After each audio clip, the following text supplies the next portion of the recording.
ஆராதனைக்காக நம்ம எல்லாரும் துதிப்போம். ஆண்டவரை நோக்கி பார்க்கலாம்.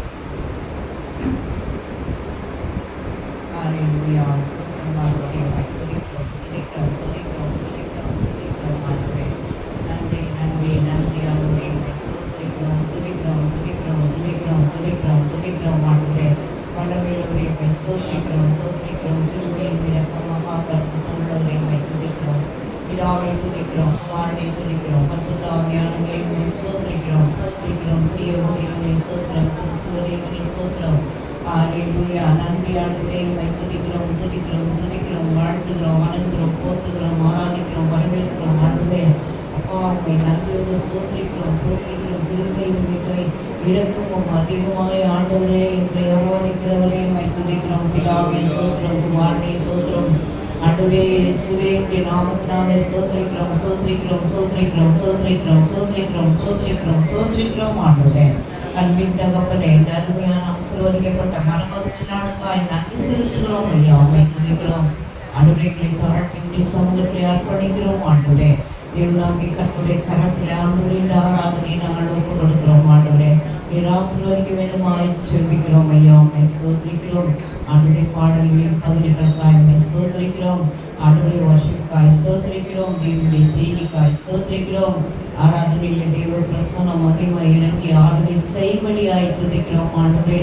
என்னுடைய வார்த்தைகள் வல்லமையாய் புறப்படும்படியாய் ஸ்தோத்திரிக்கிறோம். ஆராதனையில் அற்புதங்கள் அதிசயங்கள் ஆண்டவரே நடக்கும்படியாய் ஜெபிக்கிறோம். கர்த்தருடைய மகிமை இந்த கூடாரம் முழுவதும் இறங்கி ஆளுகை செய்கிறோம். பரிசுத்த ஆவியானவர் இறங்குவீராக. கர்த்தருடைய வல்லமையில் அற்புத அபிஷேகம் இறங்குவீராக. ஆண்டவரே உம்மை நோக்கி பார்க்கும் பொழுது ஆண்டவரே உடைய பிரசன்னத்தினாலே இந்த சபையில் கலைந்து காணப்பட ஆண்டவரே நீர் கிரியை செய்வீராக. பரிசுத்த ஆவியானுடைய ஆளுகை இருக்கும்படியாய் துதிக்கிறோம். தேவனுடைய நாமம் மட்டும் மகிமைப்படும்படியாய் ஜெபிக்கிறோம் ஆண்டவரே.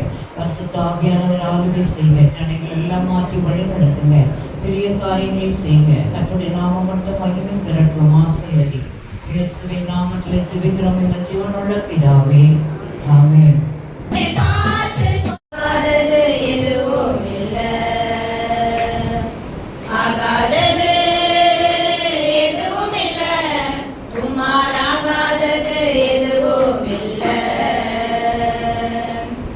அகிலம் அனைத்தையும் உண்டாக்கி ஆளுகிறே. அகிலம் அனைத்தையும் உண்டாக்கி ஆளுகிறே. ஆகாதது எதுவும் இல்லை.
எதுக்காக வந்துக்கிறோம் அப்படின்னா ஆண்டவரை ஆராதிக்க தான் வந்துடும்.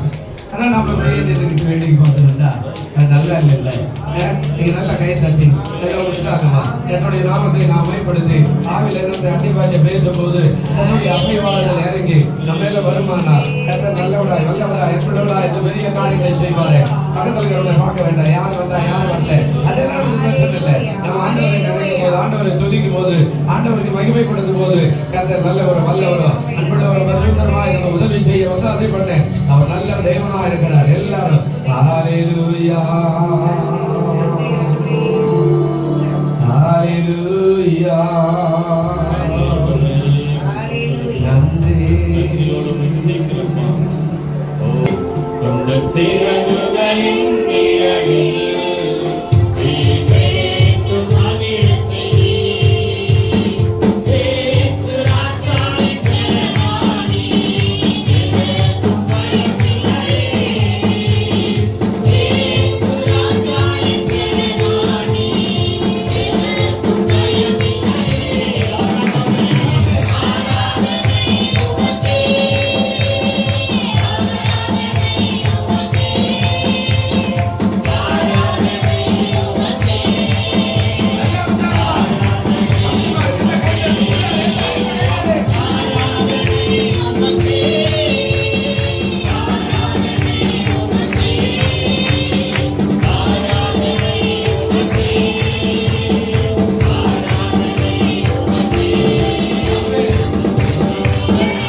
இடத்தில் நான் ஏன் கலங்கனும், அழைச்சது நீங்க, நடத்தி செல்வீங்க உங்க ஊழியம்.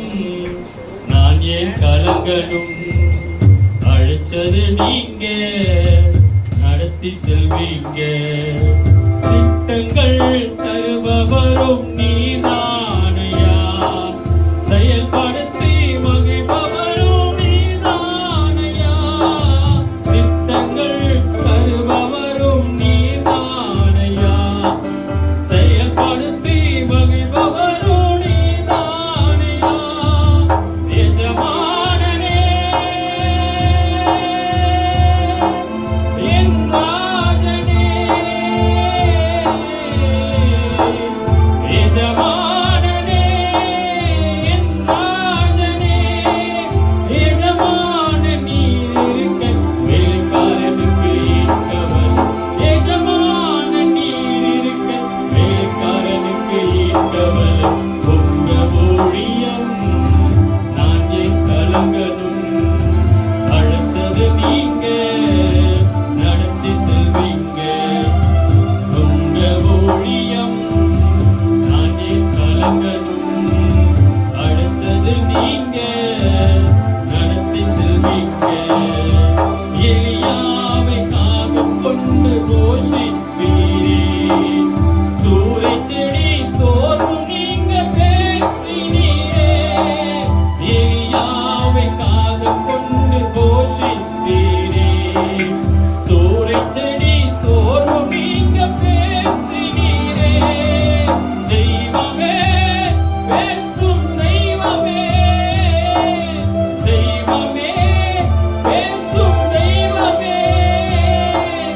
எலியாவின் தேவன் இருக்க வேலைக்காரனுக்கு ஈர்க்கவல. எலியாவின் தேவன் இருக்க வேலைக்காரனுக்கு ஈர்க்கவல. உங்க ஊழியம் நான் ஏன் கலங்கனும், அழைச்சது நீங்க, நடத்தி செல்வீங்க உங்க ஊழியம். நான் ஏன் கலங்கனும், அழைச்சது நீங்க, நடத்தி செல்வீங்க. பவுலையும் சீலாவையும் பாட வைத்தே, சிறையிலே நள்ளிரவில் ஜெபிக்க வைத்தீரே. பவுலையும் சீலாவையும் பாட வைத்தீரே, சிறையிலே நள்ளிரவில் ஜெபிக்க வைத்தீரே. கதவு திறந்தன, கட்டுக்கள் உடைந்தன. கதவு திறந்தன, கட்டுக்கள் உடைந்தன. காக்கும் தெய்வம் நீர் இருக்க கவலை பயம் இருக்கிறது. காக்கும் தெய்வம் நீர் இருக்க கவலை பயம் இருக்கிறது. உங்க ஊழியம் நான் ஏன் கலங்கனும், அழைச்சது நீங்க, நடத்தி செல்வீங்க. 11ஆம் அதிகாரம் 40வது வசனம் என்ன சொல்லுகிறது? வாசிங்க. யோவான் 11ஆம் அதிகாரம் 40வது வசனம். இயேசு அவனை நோக்கி, நீ விசுவாசித்தால் தேவனுடைய மகிமையை காண்பாய். அதாவது நீ விசுவாசித்தால் தேவனுடைய மகிமையை காண்பாய். இந்த விசுவாசம் ரொம்ப ரொம்ப அவசியம். தேவனுடைய மகிமை, தேவனுடைய அற்புதம், தேவனுடைய அடையாளம், தேவனுடைய மிராக்கள் எல்லாம் நடக்கணும் அப்படின்னா விசுவாசம் ரொம்ப பெரிய காரியம். விசுவாசம் இல்லாம எதையுமே சாதிக்க முடியாது. விசுவாசம் என்பது அனந்த ஆசீர்வாதமான காரியங்கள் எல்லாம், அதாவது மேலே இருக்கிற கீழே இருக்கிற உள்ளான காரியத்தில் எல்லாம் கொண்டு வந்து கொடுக்க ஆண்டவர் வல்லவரா இருக்கிறார். அந்த விசுவாசம் தான் பெரிய காரியம். அவர் பையெல்லாம் சொல்ல மாட்டார்.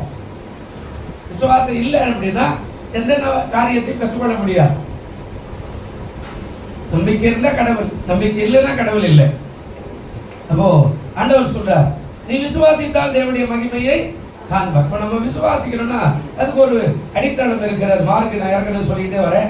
மார்க் 9:23 சொல்றாரு, நீ விசுவாசிக்க கூடுமானால், வாசிங்க மார்க் 9:23. நீ விசுவாசிக்க கூடுமானால் ஆகும். விசுவாசிக்கிறவனுக்கு எல்லாமே என்ன செய்யுங்க? விசுவாசிக்கிறவனுக்கு எல்லாமே இதுதான்றது இல்லை, எல்லாமே நடக்கும், எல்லாமே ஆகும். வீட்டிலேயே உட்காந்துக்கிட்டு கத்தர் பார்த்து வரங்க இயேசுநாதர் இருக்கிறாரு அப்படின்னா அதெல்லாம் ஆகா. சில கட்டுப்பாடுகள் எல்லாம் அவர் போட்ட கட்டுப்பாடுக்குள்ள நாம நடக்கும்போது தான் ஆசீர்வாதம் வரும். சில நிபந்தனைகள் எல்லாம் ஆண்டவர் வச்சுக்கிறார். அந்த நிபந்தனையின்படி நம்ம வாழும்போது கத்தர் நம்ம ஆசீர்வதிப்பார். அந்த நிபந்தனைக்கு உட்பட்டாதான். இப்ப கல்யாணம் பண்ணிட்டா நிபந்தனை என்ன? பொண்ணு வந்து மாமியார் வீட்டுக்கு வந்துடணும், இதான் நிபந்தனை. ஏன்னா அதான் வழக்கம், அதான் சமுதாயம், அதான் படைப்பு. இல்ல இல்ல நான் இங்கே இருப்பேன், நீ அங்கே இரு, நாம குடும்பம் நடத்தலாம் அப்படின்னா ஒரு பிரயோஜனம் இல்லாத போயிடும். ஆண்டவரா தான் சொல்றார், முறையில் விதிமுறைகள் எல்லாம் என்ன பண்ணி வச்சுக்கிறார், நீ இதை செய்தா நான் இதை செய்வேன். அப்ப ஆண்டவர் சொல்றார், உனக்கு ஆசீர்வாதம் வேணுமா, உனக்கு மிராக்கல் நடக்கணுமா, உனக்கு அற்புதம் நடக்கணுமா, உனக்கு அதிசயம் நடக்கணுமா, நீ ஒரு காரியம் பண்ணு. விசுவாசம் எப்படி கடுகு விதை விசுவாசம் உங்களுக்கு இருந்தா இந்த மலையே பெயர் அண்ணாடு போட்டுடலாம் அப்படின்னு சொல்லி ஆண்டவரே சொல்லுகிறார். அப்போ நாம விசுவாசிக்கணும். நம்ம வீட்டுல நல்ல காரியம் நடக்கணும்னா விசுவாசிக்கணும். நம்ம வீட்டுல இது மாதிரி பிள்ளைகள் இப்படி வளரணும் அப்படின்னா விசுவாசிக்கணும். அதற்கேற்றார் போல பிள்ளைகளை வளர்க்கணும். நம்ம பிள்ளைங்க பிறந்தா இது போகலாம், மைக்கில் கூட சொல்றேன். நம்ம பிள்ளை வந்தா தூக்கி பார்த்துட்டு அப்பா அப்பன மாதிரியே மூஞ்சி பாரியா திருட்டு மூஞ்சி அப்படியே பிறந்துக்கிறேன் நம்ம பிள்ளைய கொஞ்சம் அவளுக்கு வந்து போது பிள்ளைய தூக்கி கொஞ்சம் போது என் டாக்டர், என் இன்ஜினியர், என் ஐஏஎஸ் கலெக்டர் அப்படின்னு தூக்கி கொஞ்சம். நீங்க யோசிச்சு பாருங்க, நம்ம பிள்ளை எப்படி அந்த அந்த சின்ன பிள்ளையா இருக்கும் போதே நம்ம ஊட்டி வளர்க்குறோமோ அது போல நம்ம பிள்ளை வளர்ந்துடுது. ஆனா அவங்க அப்படி இல்லை, போகும்போதே இப்படிதான் இருக்கணும், இப்படிதான் வளரணும், இப்படிதான் படிக்கணும், இப்படிதான் அவன் எதிர்காலம் இருக்கணும். அதற்கான வளர்ப்புகள், அதற்கான முறைகள், அதற்கான பேச்சு, அதற்கான செயல் எல்லாவற்றையும் அவர்கள் செய்வார்கள். அப்ப நீங்களும் நான் என்ன பண்ணோம்னா, நம்ம பிள்ளை பெற்றா அந்த பிள்ளை எப்படி இருக்கணும்ன்றது முதல்ல நீங்க ஜெபித்து அந்த பிள்ளை அப்படிதான் வளர்க்கணும்னு பிரயாசப்பட்டு அதற்காக ஜெபித்து போராடி அதற்கான வார்த்தைகளை சொல்லி அதற்கான வசனங்களை சொல்லி அதற்கான விதிமுறைகளை, அதற்கான பிரமாணங்களை, அதற்கான காரியத்துல பிள்ளைகளை நடத்தினா நீதிமொழியில் ஆண்டவர் சொன்னார், பிள்ளையை நடத்த வேண்டிய வழியில நடத்து, அவன் முதிர் வயதுல அதை என்ன செய்யாதுப்பா, விடாத இருப்பா. பிள்ளை ஏன் கீழ்ப்படியில நம்ம வளர்க்கறது சரியில்லை. ஆரம்பத்துல இப்படிதான் கஷ்டத்தையும் ஊட்டணும், சந்தோஷத்தையும் ஊட்டணும். நம்ம ஒண்ணு சந்தோஷத்தையே சொல்லி இருப்போம், கடைசி வரைக்கும் ஏமாத்த பிள்ளை அப்படின்னு கஷ்டத்தை சொல்ல மாட்டோம். இன்னும் ஒரு சிலர் எப்ப பார்த்தாலும் காசு பணம் கூட கஷ்டத்தையே சொல்லி பிச்சைக்கார மாதிரி வச்சிருப்பான். அவனுக்கு சந்தோஷமே தெரியாது. எங்கேயாவது சந்தோஷம் கிடைக்கிறதுல மாறிடுவான். பிள்ளைகிட்ட பேசும்போது இங்க இருந்தா இப்ப வரல, ஏமா இப்படி போய் லவ் பண்றதுக்கு அதில் போய் இப்படி மாட்டிக்கிட்டு என்ன பண்றது, எங்க வீட்டுல என்ன நேசிக்கிற ஆளே இல்லை, நான் யாராவது ஒரு நேசிக்க மாட்டாங்களா அன்பு காட்ட மாட்டாங்களான்னு போயிருந்தேன்.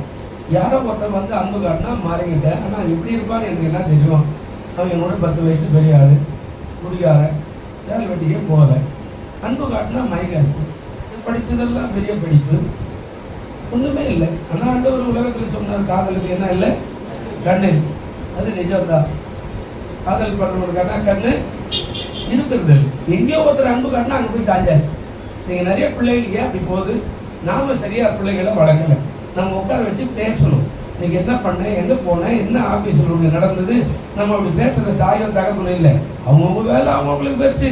அப்பா வந்தா வேலையை முடிச்சுட்டாருன்னா அவர் வீட்டுல சாப்பிட்டாருன்னா வாங்க விடதான் போட்டு அவர் போய் எங்க ஊர்ல உட்காந்து ரோட்ல எங்க ஊருக்கு அதை பேசிட்டு இருந்தாருன்னா பிள்ளை எங்க ஊரை சொல்றது. அம்மா வந்தா அது ஏதோ ஒரு வேலை பார்த்துன்னு பிள்ளை வந்துதா படிச்சுதா, அவன் என்ன சொல்லி கொடுத்தா, இன்னைக்கு என்ன பேசுறேன், உனக்கு இன்னைக்கு யார் ஃப்ரெண்டு, உன்னுடைய நிலைமை என்ன, உனக்கு என்ன கத்துக்கிட்ட இன்னைக்கு பள்ளியில, டீச்சர் என்ன சொல்லி கொடுத்தாங்க, புதிய கருத்து எதனா சொன்னாங்களா, இதெல்லாம் நம்ம உட்கார்ந்து பேசி பிள்ளைகளை நம்முடைய அதாவது பிள்ளைகளை போல இல்லாம பிள்ளைகளை எப்படி வளர்க்கணுமோ அப்படின்றத வளர்த்தோம்னா நம்ம பிள்ளைகள் நம்ம வீட்டு கட்டாயம் போகவே போவாது. அல்லேலூயா சொல்லுங்க, அல்லேலூயா. நாங்க ரட்சிக்கப்படல, ஆனா ரட்சிக்கப்பட்ட காரியம் ஊர்ல கிறிஸ்தவம் வந்த காலத்துல, அதாவது சிஎஸ்சி சபை வருகிற அந்த காலத்துல அந்த உபதேசம் சொல்லி அனுப்புவாங்க. உன் பிள்ளைக்கு ஒரு வசனம் சொல்லி கொடு, காலையில ஒரு வசனம் சொல்லி கொடுத்தா அதுக்கப்புறம் சாப்பாடு கொடுத்தா அந்த அம்மா சொல்லும், நீ காலையில ஒரு மனப்பாட வசனம் சொல்லு சொல்லும். காலையில ஒரு சாப்பாடு கொடுப்பாங்க. என்ன சாப்பாடு, ஒண்ணு இல்ல, இவ்வளவு சொல்லுவாங்கல்ல, இந்த காலத்துல பஞ்ச பாத்திரம் வாங்க, இந்த காலத்துல நம்ம வச்சிருக்கிற சொம்பு மாதிரி வச்சுக்கல, அது நிறைய கையில கூழ கரைச்சு அங்க தின்ன மேல ஒரு பச்சை மிளகாயில சின்ன வெங்காயம் வச்சிருப்பாங்க. இது சொல்லி கத்தர் என் நைபரா இருக்கிற ஆட்சி அடையிறேன் அப்படி சொல்லிட்டு அதை குடிச்சாக்கா அதை கொடுத்து அனுப்புவாங்க. அதான் சாப்பாடு. ஆனா அவனெல்லாம் இன்னைக்கு பெரிய பெரிய ஜவானா இருக்கிறான், அமெரிக்கா இருக்கிறான், ஐரோப்பா இருக்கிறான், வாத்தியாரா இருக்கிறான், ஹெட்மாஸ்டர் ஆகிறான், பெரிய பெரிய ஹாஸ்பிட்டல்ல பெரிய டீனா இருக்கிறான். நம்ம சொன்னா நீங்க என்ன போயிடும், இவருக்கு தெரியாது எங்க கதை அப்படின்னு நம்ம தான் வந்திருப்போம். இன்னைக்கு நம்ம பிள்ளைகள் நிறைய பேர் சர்ச்சைக்கு வந்திருக்காரு. அப்ப நாம சொல்லணும், அதை கை பிடிச்சுக்கிட்டே போகணும். ஒரு பக்கம் பைபிளும் ஒரு பக்கம் நம்ம பிள்ளைய கை பிடிச்சுக்கிட்டே 3 வயசுலயோ 2 வயசுலயோ நம்ம உட்கார வச்சுக்கணும். கர்த்தரை பத்தி சொல்லணும். நீங்க நடத்த வேண்டிய முறையில் நடத்தினா உங்க பிள்ளை ஒண்ணு விட்டு ஒரு நாள் என்ன செய்யாதுங்க, போகாது. ஆண்டவர் எல்லாத்தையுமே பைபிள்ல சொன்னார். அதாங்க சொல்றார், விசுவாசிக்கிறவனுக்கு எல்லாமே கூடும். அப்ப நம்ம விசுவாசிக்கல, நம்ம பிள்ளை வந்துடும். ஒரு பாட்டி அம்மா சொன்னாங்க, பரலோகத்துக்கு போயிட்டாங்க, ஏமா இப்படி எல்லாம் பண்ற, பேரன் வரல பேத்தி வரலன்னா அவன் வளர வளர சரியாயிடுவான் பாஸ்டர். அப்படியா, சரி ரைட்டு.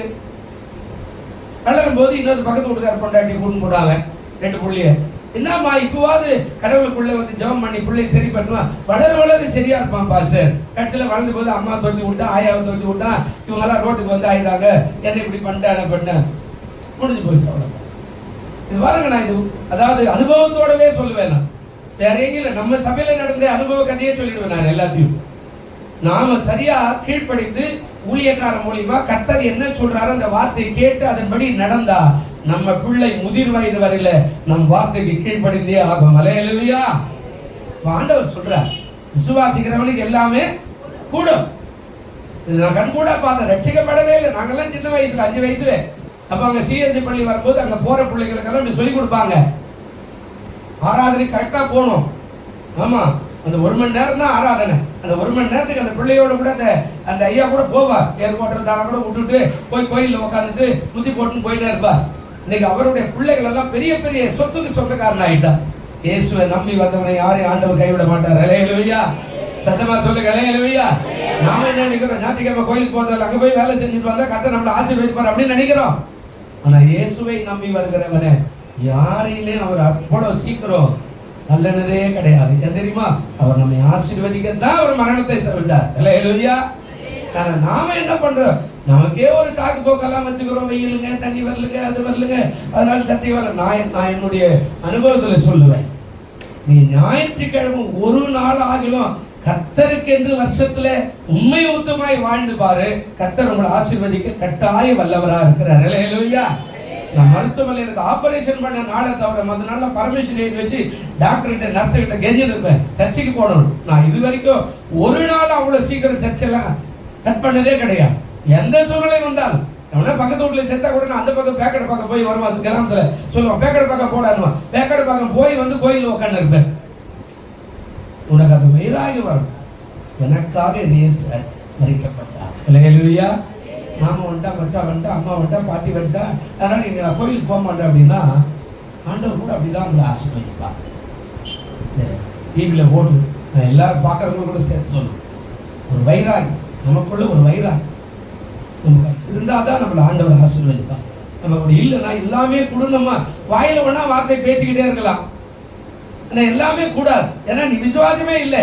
முதல்ல பிரமாணம் என்ன, நீ என்னுடைய பிள்ளைன்னா நான் சொல்றதை நீ கேட்கணும். முதல் காரியம், நீ என்ன ஆராதிக்கணும். எபிரேயர் நிருபம் 10ஆம் அதிகாரம் 25வது வசனம் பாருங்க. குறிப்புக்கு இன்னும் நான் போல. எபிரேயர் நிருபம் 10ஆம் அதிகாரம் 25வது வசனம் தான் பாருங்க. சபை கூடி வருதலை சிலர் விட்டு விடுகிறது போல நாமும் விடாமல் ஒருவருக்கு ஒருவர் புத்தி சொல்ல கடுவோம். நாளானது எவ்வளவாய் என்ன செய்தார், நாளானது எவ்வளவாய் நாளானது சமீபத்தில் வருகிறதை எவ்வளவாய் பார்க்கிறீர்களோ அவ்வளவாய் என்ன செய்யணுமா. நாளானது சமீபத்தில் வருதுன்னா வயசு ஏறுது. ஆமா, வயசு ஏறுது, வியாதிகள்லாம் தேடி வருது, வாழ்க்கை மாறுது, சமீபத்து வருது, குறுகின வருது. அதனால அவர்களை புத்தி சொல்லு, கர்த்தரை விடாத. அல்லேலூயா. அதான் ஆண்டவர் சொல்றார். ஏன்னா அது ரொம்ப அவர் வைராகி. அவர் அதுக்குதான் சரீரத்தை ஒப்பு கொடுத்தார். உண்மையாவே இந்த மாதிரியான காரியங்கள் உள்ளவங்களுக்கு அதனுடைய வலி கட்டாயம் தெரியும். 5 ரூபாய் கஷ்டப்பட்டு சம்பாதிச்சா அந்த 5 ரூபாய்க்கு கீழே விட்டா கூட அந்த நாளெல்லாம் சாப்பிட மாட்டேன். கஷ்டப்பட்டு வேர்வை செஞ்சு அது எங்க போச்சு, ஏதோ வேற விதமா வந்தா போனா போட கூட அப்படின்னு அதே போலதான் அவர் கஷ்டப்பட்டு சிலுவை சுமந்து உனக்கு எனக்கு ஆசீர்வாதம் வாங்கி கொடுத்தா நாம என்ன பண்றோம்? ஏதாவது ஒரு சாக்கு சொல்லிக்கிட்டு சர்ச்சுக்கே வர்றதில்லை, கோயிலுக்கே வரமாட்டோம், ஆண்டவர் ஆராதிக்கிறது இல்லை, ஆண்டவரை துதிக்கிறது இல்லை, ஆண்டவருக்கு நன்றி சொல்றது இல்லை. இங்க வந்து பாடி கத்தாவே சோத்துறோம் சோத்துறோம் சோத்துறோம், எனக்கு ஒரு வாரம் முழுவதும் பாதுகாத்தீரே, பராமரித்தீரே, உதவி செய், எதுவுமே பேசுறது கிடையாது. நம்ம இஷ்டமா வருவோம், இஷ்டமா போவோம். இருக்கிறது 2 மணி நேரம் தான். யோசிச்சு பாருங்க. அப்ப ஆண்டவர் சொல்றாரு எல்லாமே கூடுனா எப்ப கூடும்? நீ விசுவாசிகள். இன்றைக்கு கர்த்தர் என்னோட பேசுவார் ஆராதனையில, இன்றைக்கு என் குடும்பத்துக்கு நன்மை செய்வார் ஆராதனை முடியல, நீ சொல்லிட்டு வரணும். அப்படி செய்யும் போதுதான் கர்த்தர் அற்புதங்களை செய்ய அவர் வல்லவரா இருக்கிறார். அல்லேலூயா. சில பேர் எல்லாரும் மேலும் கோபப்பட்டு விடுவாங்க. அவர் சரியில்லைங்க, பாசம் சரியில்லைங்க, அந்த அம்மா சரியில்லைங்க, அவர் சரியில்லைங்க, கோயிலே சரியில்லைங்க. ஒருத்தர் ரோட்டுக்கு போறாரு, வர டெய்லி பாக்குறேன், எந்த கோயிலுக்கு போறாருன்னே தெரியாது. ஒரு வாய் திறந்தா போதும், ஒருத்தம் கூட சரியில்லை, ஒரு பாஸ்ட் கூட பெரிய இல்லை, ஒரு சர்ச்சை கூட சரி கிடையாது அப்படின்னு. நீ யாரை தாண்டா நீ நல்லவன் சொல்ற? யார நல்லவன் சொல்றது? வாழ்க்கையில முன்னேறவே இல்லை, இப்படியே தான் இருக்கிறார். இதே தருவம் நேற்று கூட பார்த்தவரை என்னோ வச்சிருந்தாரு, ஆட்டோ வச்சிருந்தாரு, அதை வச்சிருந்தாரு, என்னோ பண்ண எல்லாம் போய் ஒரு மோட்டர் சைக்கிள் போயிட்டு. நானும் உங்களுக்கு சொல்லுவேன், தேவன் ஒரு நாள் நம்மளை ஏமாற்றுகிற தேவன் அல்ல. அல்லேலூயா.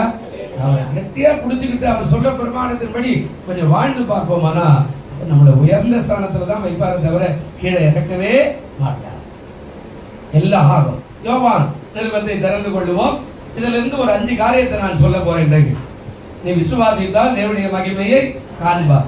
இம்மையிலும் மறுமையிலும் நடப்பதை நாம் கொஞ்சம் பார்க்க போறோம். இம்மையிலும் மறுமையிலும் ஆண்டவர் சொல்றாரு, விசுவாசிதான் உனக்கு நடக்கும்பா அப்படின்னு சொல்லிட்டு போனார்.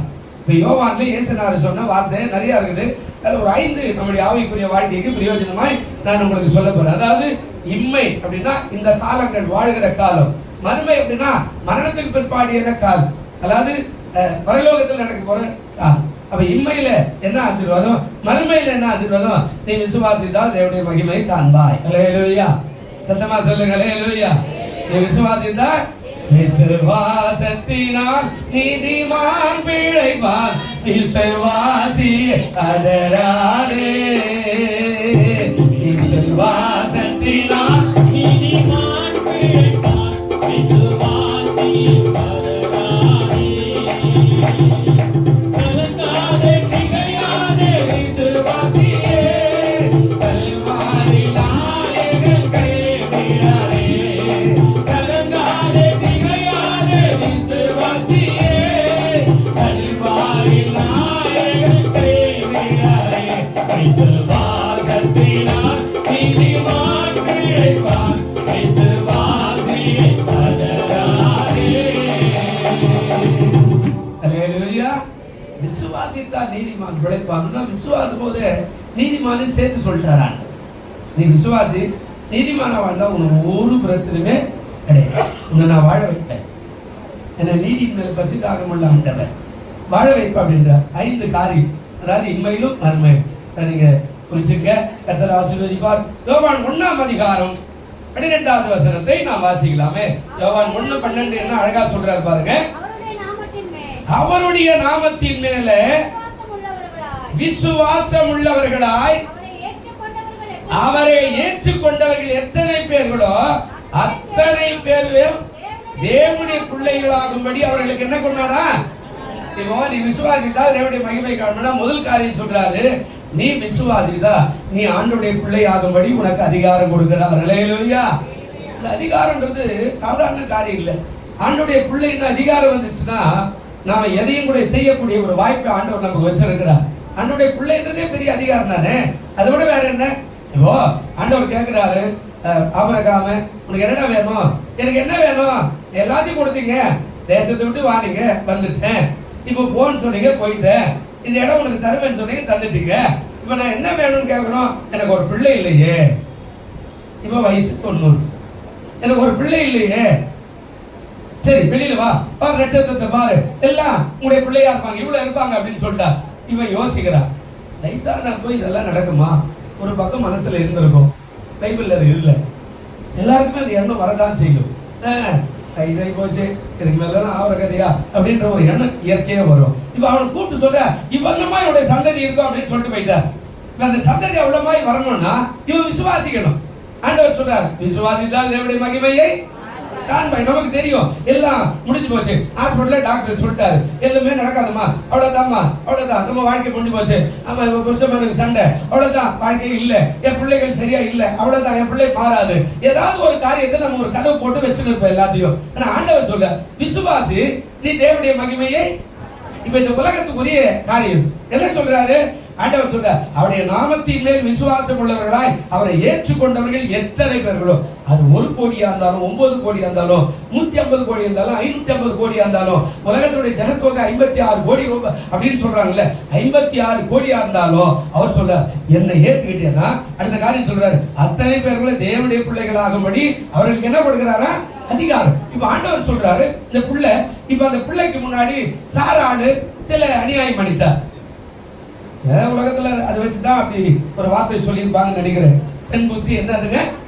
பெண் புத்தின்னு ஒருவேளை சொன்னாங்க. நான் நினைக்கிறேன் பைபிள் வாசிக்கும் போது ஆரம்பத்துல பெண் புத்தி ஏன் இந்த வார்த்தை சொன்னாங்கன்னு தெரியாது. பைபிள் வாசிக்கும் போது இப்படிதான் இதனால தான் சொல்லியிருப்பாங்க அப்படின்னு நினைக்கிறேன். இப்ப ஆண்டவர் சொல்றாரு, சாராளே உனக்கு ஒரு பிள்ளை இருக்கும், ஆபிரகாமே உனக்கு ஒரு பிள்ளை இருக்கும், வாக்கு தத்து இது மாதிரி வானத்து நட்சத்திரங்களை போல இருக்கும் அப்படின்னு சொன்னா, இந்த அம்மாவுக்கு அதெல்லாம் விசுவாசம் வராம இன்னொரு ஆகாரன்ற அடிமை பெண்ணை கூட்டு வந்து புருஷ பக்கத்துல படகு வச்சு அதன் மூலியமா எனக்கு ஒரு மணிக்கு ஒரு பிள்ளை பெற்று போடு அப்படின்னு சொல்லி அந்த அம்மா அவசர கொடுக்க வேலை செஞ்சார். நல்லா கவனிச்சு பாருங்க. அதனால ஒரு பிள்ளை பிறந்துச்சு. இப்ப வாக்குத்தத்தம் பிள்ளை பிறக்கல. இப்போ இந்த பிள்ளை வளர ஆரம்பிச்சு இப்ப அவர் கேட்கிறார், இந்த இஸ்மவேலன் எனக்கு சுதந்திரவாளியா அப்படின்னு ஆபிரகாம் கேட்கும்போது அவர் சொல்றார், இஸ்மவேலன் கிடையாது, வாக்குத்தத்த பிள்ளையா இருக்கிற ஈசாக்கு தான் உங்களுக்கு சுதந்திரவாளியா வருவா அப்படின்னு ஆண்டவர் சொல்றாரு. நல்லா கவனிச்சு பாருங்க. இப்ப அந்த சுதந்திரவாளி என்பது ஈசாக்கு வரணும், இந்த இஸ்மவேலன் கிடையாது. அப்ப என்ன சொல்ல வர்றாரு அப்படின்னா, விசுவாசி வரும், விசுவாசி 100 வயசாகும் போது ஆபிரகாமுக்கு ஒரு பிள்ளை பிறகுது. ஹல்லேலூயா. அதுதான் அவருடைய பிள்ளை. இப்ப என்ன சொல்றாரு, இம்மைக்குரிய ஆசீர்வாதம், நீ தேவனுடைய பிள்ளை ஆகணும்னா வாக்குத்தத்த பிள்ளையை நீ பெற்றெடுக்கிற வரையில உனக்கு விசுவாசம் இருந்தாதான் உன்னை ஆண்டவர் ஆசீர்வதிப்பார். ஹல்லேலூயா. உபாகமத்தின் புத்தகம் 14ஆம் அதிகாரம் 1ஆவது வசனம் என்ன சொல்றாரு பாருங்க. உபாகமம் 14ஆம் அதிகாரம் ஒரு வார்த்தை ஆண்டவர் பேசுறார். 1ஆவது வசனம் இருக்குதா பாருங்க. நீங்கள் உங்கள் தேவனாகிய கர்த்தரின் பிள்ளைகள், செத்தவனுக்காக கீறி கொள்ளாமலும் உங்கள் கண்களுக்கு இடையில சவரம் பண்ணாமலும் இருப்பீர்களாக. இப்ப நீங்க யாருங்க? போதுமா? நீங்க யாருங்க? நீங்க யாருங்க? என்னைக்காவது சொல்லிக்கிறீங்களா? நீங்க ஆண்டவர் சொல்ற, நீங்கள் உங்கள் தேவனாகிய கர்த்தருடைய, இப்ப வாக்குத்தத்தமான பிள்ளைகள், உனக்கு அதிகாரம் கொடுக்கிறேன்ற. நீ கர்த்தருடைய பிள்ளையா இருந்தா, இப்ப நம்ம பெத்த பிள்ளையா இருந்தா அவனுக்கு சகல அதிகாரம் கொடுப்போம். பெட்ரூமுக்கு போறதுக்கு அதிகாரம் இருக்கும், பாத்ரூம் போறதுக்கு அதிகாரம் இருக்கும், ஹாலுக்கு போறதுக்கு அதிகாரம் இருக்கும், மாடிக்கு போறதுக்கு அதிகாரம் இருக்கும், பீரோ திறக்கிறதுக்கு அதிகாரம் இருக்கும், எல்லாமே அவனுக்கு இருக்கும். ஆனா பக்கத்து வீட்டு பிள்ளை அவனுக்கு ஃப்ரெண்டா இருந்து வந்தா அவன் ஹாலோட நின்றுகிட்டு போயிடணும், அவ்வளவுதான். அவன் போய் பீரோல கை வைக்க முடியாது, பெட்ரூமுக்கு போக வைக்காது, ஏன்னா அவனுக்கு அந்த அதிகாரம் கிடையாது. அப்ப ஆண்டவர் உங்களுக்கு அந்த அதிகாரத்தை கொடுத்துக்கிறாரு. நீ என்னுடைய பிள்ளை. ஹல்லேலூயா. நீ யாருடைய பிள்ளைங்க? கர்த்தருடைய பிள்ளை. உனக்கு அதிகாரம் கொடுக்கிறார். நீ எதை செய்ய நினைக்கிறியோ அது நடக்கும் என்று ஆண்டவர் சொல்றார். இப்ப பாருங்க, இந்த ஆபிரகாம் கதை சொன்னேன்ல, இப்ப பாருங்க ரோமர் 8ஆம் அதிகாரம் 14ஆவது வசனம் கொஞ்சம் வாசிங்க. என்ன பேசுறாரு பாருங்க. ரோமர் 8:14. சீக்கிரம். எவர்கள் தேவனுடைய ஆவியினாலே நடத்தப்படுகிறார்களோ அவர்கள் தேவனுடைய ஆவியினாலே நடத்தப்படுகிறார்களோ அவர்கள் தேவனுடைய புத்திரராய் இருக்கிறார்கள். அதிலே 9ஆம் அதிகாரம் 8வது வசனம் வாசிங்க. அதே ரோமர் 9:8 வாசிங்க. அது எப்படி என்றால், மாம்சத்தின்படி பிள்ளையானவர்கள் தேவனுடைய பிள்ளைகள் அல்ல. கேட்டு சொல்றாரு, வாக்குத்தத்தத்தின்படி பிள்ளையானவர்களே அந்த சந்ததி என படுவார்கள். அப்ப வாக்குத்தத்தம் உங்களை என்ன அழைச்சிருக்கிறார். ஹல்லேலூயா. உங்களை எல்லாம் அழைச்சி நமக்கெல்லாம் ஞானசாரம் கொடுத்து நம்மளை கர்த்தருடைய பிள்ளையாக நம்மை ஆசீர்வதித்தார். எவர்களை தேவனுடைய ஆவியானவர் அழைத்து மகிமைப்படுத்துகிறார்களோ அவர்கள் தேவனுடைய பிள்ளை. அப்ப நீங்களும் நான் ஆண்டோடைய பிள்ளைன்னா நமக்கு அதிகாரம் கொடுத்திருக்கிறார். பெட்ரூமுக்கும் போகலாம், பாத்ரூமுக்கும் போகலாம், பீரோ திறக்கலாம், எல்லாமே பெட்டியை திறக்கலாம், பணப்பெட்டியை கூட திறக்கலாம். எனக்கு எல்லாமே அதிகாரம் கொடுத்துக்கிறார். ஆனா நீ நானும் அதை பயன்படுத்தல. ஆண்டவர் சொல்றார், வெளிப்படுத்தல. இதோ உனக்கு முன்பாக திறந்த வாசலை வைக்கிறேன், ஒருவனும் என்ன செய்ய முடியாது, கூட்ட முடியாது, ஒருவனும் திறக்க முடியாதபடி அதிகாரத்தை உங்க கையில கொடுத்துட்டு போறேன் அப்படின்ற. நாம எப்ப பார்த்தாலும் பிச்சைக்கார பாட்டையே பாடுறோம், சோத்திரம் ஆண்டவரே உங்களுக்கு சித்தம் தான் போலகுது, நான் 18 வயசு வரையில நான் அப்படிதான் இருக்கணும் அப்படின்ற மாதிரி கொஞ்சம் நான் கேட்கிறேன். ஆண்டவருடைய நாமத்துக்கு சோத்திரம், நான் இப்படிதான் இருக்கணும், நான் அப்படிதான் இருக்கணும், நான் அப்படியே தான் சாகணும், எனக்கு இவ்வளவுதான் போகுது அப்படின்ற மாதிரி எல்லாம் நாம என்ன பண்ணுவோம், ஆண்டவருக்கு சோத்திரம் நாம அப்படியே இப்படி சொல்லுவோம். ஆனா ஆண்டவர் சொல்றாரு, கர்த்தர் நம்ம என்ன சொல்றாரு, தேவனுடைய புத்திரராய் மாறும்படியான அதிகாரத்தை நமக்கு கொடுக்க அவர் வல்லவராய் இருக்கிறார். அல்லேலூயா. முதல் இம்மையான காரியம், அதுதான் அந்த காரியம் அப்படி சொல்றார். இம்மையான காரியத்தை செய்கிற ஒரு காரியத்தை ஆண்டவர் கொடுக்க வல்லவராய் நல்லவராய் இருக்கிறார். இம்மைக்கான காரியம்.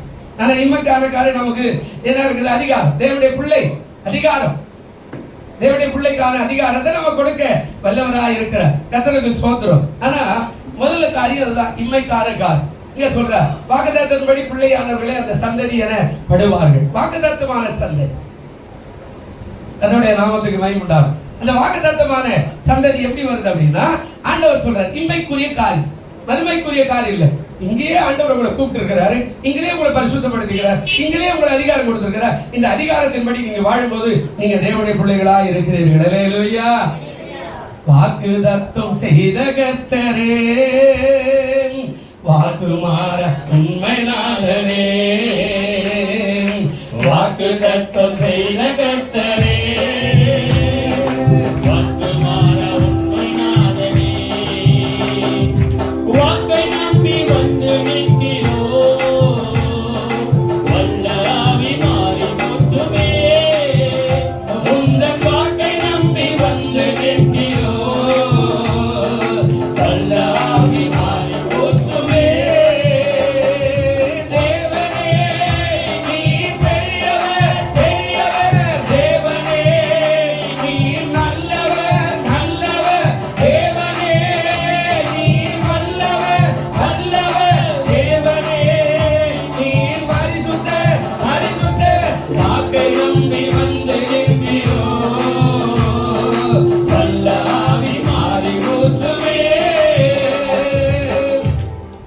வாக்கு கொடுத்தவரு சும்மா எல்லாம் உங்களுக்கு விட மாட்டாருங்க. அல்லேலூயா. வாக்கு அதிகாரம், தேவனுடைய பிள்ளை. இஸ்மவேலன்னு ஆண்டவர் சொல்றார், நீயும் ஒரு பெரிய சந்ததியா இருப்ப, போயிட்டு வா. இப்ப ஈசாக்கு ஆண்டவர் சொல்றார், உனக்கு வாக்குத்தத்தமான காரியத்தை. அண்ணா நீங்க அப்படி அமைதியா உட்காருங்க, இல்லைன்னா நீங்க வேலையை பாருங்க, எத்தனை உங்களை ஆசீர்வதிப்பார். அமைதியா பேசக்கூடாது. அப்ப பாருங்க, இஸ்மவேலனுக்கும் ஈசாக்குக்கும் வாக்குத்தத்த ஆண்டவர் கொடுத்திருக்கிறது.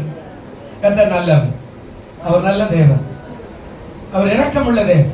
அப்போ ஆண்டவர் சொல்றார், நீ விசுவாசித்தால் தேவனுடைய மகிமையை இம்மைக்குரியது, இம்மைக்குரியது. இப்ப அடுத்த காலம் மறுமைக்குரியதுக்கு வரும். பாருங்க, அதே யோவான் 3ஆம் அதிகாரம் 15வது வசனம் கொஞ்சம் வாசி. யோவான் 3ஆம் அதிகாரம் 15வது வசனம் என்ன சொல்றார் பாருங்க.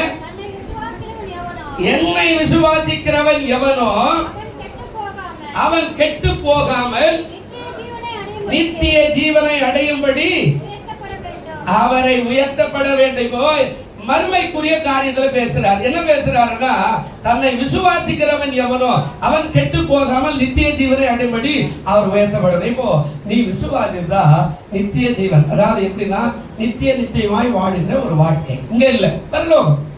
இங்க இருக்கிறது அவருக்கு 60 வயசோ 70 வயசோ இல்ல 80 வயசோ 100 வயசோ எல்லாருக்கும் வாழ்க்கை முடிஞ்சு போகும். அதுக்கு மேல ஒண்ணுமே கிடையாது, எல்லாமே முடிஞ்சு போடும். என்னதான் பெரிய டாக்டர் ஆகலாம், இன்ஜினியர் இருக்கலாம், நிறைய சாப்பிடலாம், இல்ல ஒரு ஸ்வீட்டாவே சாப்பிடலாம், எல்லாம் ஒரு பழமா சாப்பிடலாம், ஒரு எல்லாமே பண்ணலாம். ஒரு வயசு அவ்வளவுதான், அவனுக்கு முடிஞ்சு போச்சு. அடுத்த காரியம் நடக்கிற ஒரு காரியம் இருக்கிறது. கர்த்தருக்கு ஸ்தோத்திரம். அவர் கொஞ்சம் எழுப்பி ஐயா, நீங்க போங்க, உங்க வேலையை பாருங்க, நாங்க கொஞ்சம் இந்த ஜெபம் பண்றோம். நீங்க பேசக்கூடாது, கொஞ்சம் எழுந்து போங்க. நீங்க கொஞ்சம் போங்க, இது கோயிலுங்க, நீங்க நடுவில் பேசக்கூடாது. போயிட்டு வா, கர்த்தர் ஆசீர்வதிப்பார். நல்ல மாதிரியா இருப்பாங்க, நீங்க போய் வாங்க. அவனுடைய நாமத்துக்கு ஸ்தோத்திரம். அப்ப பாருங்க, நித்திய ஜீவன் உண்டு அப்படின்னு சொல்றார். நித்திய ஜீவன் தான் என்னன்னா அருமை உள்ள வாழ்வு. உலகத்துல சொல்லுவான், அதாவது அடுத்த பிறப்பு நாயா இருக்கும், அடுத்த பிறப்பு பேயா இருக்கும், அடுத்த பிறப்பு அதெல்லாம் ஒண்ணுமே இல்லை.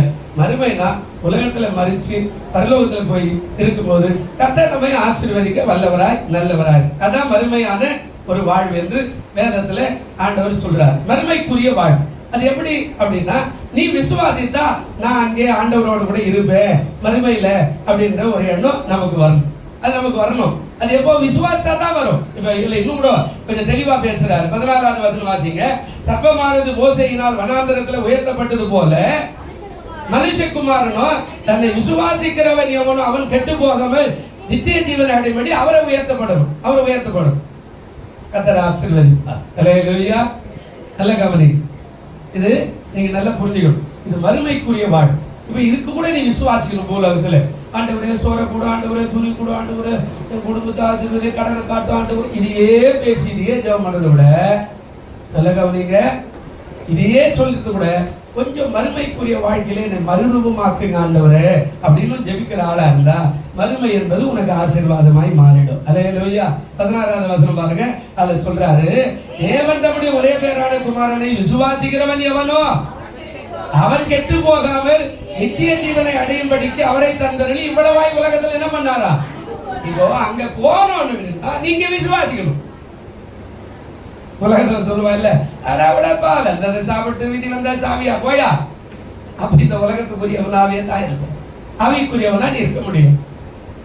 அவைக்குரியவன்றது அவரை அறிகிற அறிவு. ஆவிக்குரியவன்றது உலகத்தை விட்டு போகும்போது தேவ ராஜ்யத்துல போய் சேர்கிற ஒரு வாழ்க்கை. தேவ ராஜ்யத்தில் அல்லேலியோ என்ற கூட்டத்தோடு உட்கார்ந்து அவர் இரவும் பகலும் ஆராதிக்கிற ஒரு வாழ்க்கை. அது இங்கே கிடைக்கும். எப்படி இங்க அதற்கான ஆயத்தம். அல்லேலூயா. இங்க அதற்கான ஆயத்தம் தான் விசுவாசிக்கணும். அழகா சொல்ற, தேவன் தம்முடைய ஒரே பேரான குமாரனை விசுவாசிக்கிறவன் எவனோ அவன் என்ன செய்ய மாட்டானா, கெட்டு போகாமல் நித்திய ஜீவன் நித்தியமாய் வாழ்கிற ஒரு வாழ்க்கையை பெற்றுக்கொள்ளுவான். அதுக்கு நீங்க விசுவாசிக்கணும். ஆனா இங்க விசுவாசமே வரல. நம்ம சர்ச்சைக்கு வர்றதே பெரிய மலை. ஆமா, அப்படியே வந்து ஆண்டவரே இதை செய்ய அதை செய் அவரு அப்படி ஆண்டவரே நிலம் வாங்கிட்டா நான் ஒரு நாள் வாங்கணும், பக்கத்து வீட்டுக்காரன் பிளாட் வாங்கிட்டா நான் ஒரு பிளாட், இதையே பேசுறோமே தவிர ஒரு நாள் மறுமைக்குரிய வாழ்க்கைக்காக நாம் உபாசிக்கிறது இல்லை, நாம ஜெபிக்கிறது இல்லை, நாம போராடுறது இல்லை, அதற்காக பிரயாசப்படுறது இல்லை. மறுமைக்குரிய வாழ்வு என்பது அவர் என்ன சொல்றாரோ அதன்படி வாழ்ந்து பரலோகத்துல போய் நாம் ஜீவிக்கிற ஒரு வாழ்வு. அல்லேலூயா. ஆனா நம்ம அதுக்கு இங்க ஆயத்தம் பண்ணணும். இங்க ஆயத்தம் பண்ண என்ன? இப்போ ஒரு உதாரணம் சொல்றேன். ஒரு பொண்ணை பாக்குறோம், அது அம்மா வீட்டுல இருக்குது. இப்ப அந்த அம்மா நான் புருஷ வீட்டுல போய் வாழ போறேன்னா அதற்கான தகுதி அந்த அம்மா வச்சுக்கணும். இப்போ ஒரு உதாரணம், தானா ஒரு கல்யாணத்துல இயேசுநாதர் வந்தார், அற்புத அன்னை செய்தார். இப்ப அந்த கல்யாண வீட்டுல முக்கியமானது என்ன அப்படின்னா, அதாவது திராட்சை ரசம் அது விலையேற பெற்றது. இப்ப நம்ம ஊர்ல அப்படியெல்லாம் கிடையாது. ஒரு வித்தியாசம் இருக்கும். நம்ம ஊர்ல பாயாசம் ஒரு இடத்துல ஒரு வீட்டுல பாயாசம் இருக்காது, வேற ஏதோ ஸ்வீட் வச்சிருப்போம். ஆக மொத்தம் கல்யாணம் ஒரு ஸ்வீட் வச்சிருக்கணும் அப்படின்ற ஒரு எண்ணம் நமக்கு இருக்குல்ல. ஆண்டவர் என்ன சொல்றாருன்னா, அந்த பெண் இந்த உலகத்துல வாழும்போதுல நான் மாமியார் வீட்டுல இப்படி போய் வாழ்வேன், என் புருஷன் அப்படி வாழ்வேன், நான் 2 பிள்ளைகள் ஒரு பிள்ளைகளை பெற்று எடுத்தா அந்த பிள்ளைகள் இப்படி வளர்ப்பேன், மற்ற பிள்ளைகளை போல என் பிள்ளைகளை வளர்ந்து நல்ல பள்ளியில பெரிய பள்ளியில நல்ல உயர் படிப்பு படிச்சு என் பிள்ளைகளை கூட அமெரிக்கா ஐரோப்பா போகும் அப்படின்ற அந்த தரிசனமா அந்த கனவோடு கூட தன்னுடைய கற்பை அப்படியே காத்து என் புருஷன் வரப்போறா, என் மனவாளன் வரப்போறா அப்படின்னு காத்து கொள்ளுகிற வாழ்க்கை அம்மா வீட்டுல ட்ரைனிங். அங்கதான் எல்லா வேலையும், அங்கே வீடு வாசல் எப்படி பெருக்குது, அங்க சோறு எப்படி ஆகுது, மீன் எப்படி குழம்பு வைக்குது, எல்லாத்தையும் கத்துக்கிட்டு மாமியார் வீட்டுக்கு வந்தா லகுவாய் மாறிடுமே. அது போல உலக வாழ்க்கையில வாழும் போது நித்திய ஜீவனுக்காக நீ பிரயாசப்படும் போது பரலோக ராஜ்யத்துல போனீங்கன்னா நிச்சயமா இது லகுவாய் மாறிடும். அல்லேலூயா. ஆனா இங்க சொல்றா மறுமைக்குரிய வாழ்வு, மறுமைக்குரிய வாழ்வு. அதே 3ஆம் அதிகாரம் 36 கூட அதை குறித்து பேசுவார் பாருங்க. 3ஆம் அதிகாரம் 36, குமாரனிடத்தில் விசுவாசமாய் இருக்கிறவன் நித்திய ஜீவனை உடையவனாய் இருக்கிறான், குமாரனை விசுவாசியாதவனோ என்ன சொல்ற, ஜீவனை காண்பதில்லை, தேவனுடைய கோபம் உன்னால் என்ன செய்யும். ஆண்டவர் சொல்றாரு, குமாரனிடத்துல விசுவாசனா உலகத்துல வந்து இயேசுவானவர் சட்ட திட்டங்களை இது இப்படி இருக்கணும் இப்படி இருக்கணும் சொல்லிட்டு போனார். ஒருவனுக்கு ஒருத்தி அப்படின்ற மாதிரி எல்லாம் திருமண காரியமோ வீட்டு காரியமோ சபை காரியமோ பிள்ளைகள் காரியம் எல்லாத்தையும் சொல்லிட்டு போனா அதன்படி வாழ்ந்து ஆயத்தமாக போது பரலோக ராஜ்யத்துல நித்திய ஜீவனை பெற்றுக்கொள்ளுகிற கிருபையை உனக்கு எனக்கு ஆண்டவர் கொடுப்பார். அல்லேலூயா. அதுக்கு நீங்க ட்ரெயினிங் ஆகணும். அதான் சபை. சபை எதுக்கு கூப்பிடுறோம்? சும்மா நீங்க வீட்டுல சாப்பிட்டு தூக்கி விடுறீங்க அப்படின்ட்டு வாங்க. ஆமா, அப்படியெல்லாம் இல்லை.